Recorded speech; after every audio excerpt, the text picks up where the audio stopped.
25 जुलाई को दुर्ग के railway station पे एक अमानवीय संवेदनीय घटना घटी। दो ईसाई समुदाय की जो दो बहनें, जिनको हम सिस्टर्स कहते हैं, वो अपनी 3 महिला बालिकाओं के साथ में दूसरे स्टेशन पे कहीं यात्रा करने के लिए निकले थे। वहाँ पे उनको एक आक्षेप लगा करके कि धर्मांतरण और ह्यूमन ट्रैफिकिंग, मतलब वो जो होता है तस्करी, मानव तस्करी, उसके तहत उनको इल्जाम लगा करके उनको गिरफ्तार करके और बंद कर दिया गया। आज उसी के विरोध में ईसाई समुदाय विशेष रूप से लेकर गए और उनके साथ और भी सामाजिक संगठन जुड़े हुए हैं। सर्वधर्म मैत्री संघ है, PUCL है और दूसरी सामाजिक संस्थाएं, वो भी एक ज्ञापन के माध्यम से विरोध जताने आए कि उन सिस्टर्स को पहले तो सबसे पहले रिहा किया जाए, और अगर कोई भी संवैधानिक कार्यवाही होने जा रही है और अगर वो कानून के तहत में आते हैं तो उनको बाद में निश्चित रूप से सजा दी जाए, लेकिन जब तक जांच नहीं हुआ तब तक उन्हें किसी प्रकार के आरोप से मुक्त किया जाए, ये एक मांग रखना है। सर्वधर्म मैत्री संघ इसका पुरजोर विरोध कर रहा है। जुलाई को एक अमानवीय घटना घटी है छत्तीसगढ़ में। हमारी 2 सिस्टर्स को, 2 नन्स को वहाँ पर रोका गया दुर्ग स्टेशन पर बिना कारण, जबकि उनके पास टिकट थे और उन बच्चों के भी टिकट थे और उन लड़के के भी टिकट थे, सबके टिकट थे। उनके साथ दुर्व्यवहार किया गया, यहाँ तक कि मारपीट की गई उनके साथ में। किस आधार पर की गई? और एक ही आधार मानते, हर बार एक ही बात करते हैं, धर्मांतरण की। धर्मांतरण किस बार का? वो तीनों बच्चियाँ एक क्रिश्चियन थी, तीनों बच्चियाँ जो चारों के चारों लड़का भी ईसाई थे, तो किस प्रकार का धर्मांतरण? और कुछ बातें, कुछ लोग ऐसे थे जो उनके ऊपर अपने आप में उन्होंने आकर के उनके ऊपर मारपीट करना शुरू कर दिया। ये कौन सा हुआ है?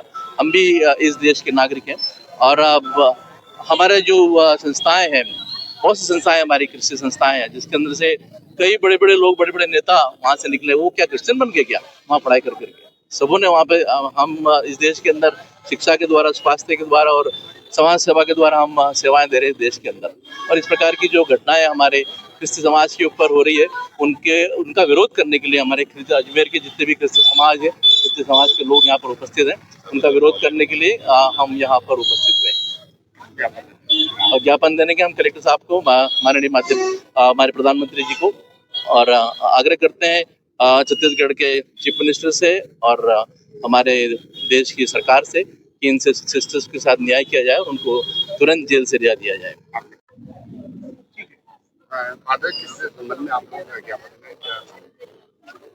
ये लगातार होने वाले कुछ सोचे समझे कुछ अत्याचार के बारे में है, खास करके माइनॉरिटी कम्युनिटी के बारे में, और विशेष रूप से हमारे ईसाई भाई बहनों के प्रति जो अन्याय से कोई कुछ लोगों का आरोप लगाता है, उसके ऊपर हम प्रतिभटन कर रहे हैं। ये विशेष रूप से जो दुर्ग रेलवे स्टेशन में हमारे 2 सिस्टर लोगों को और एक भाई को और कुछ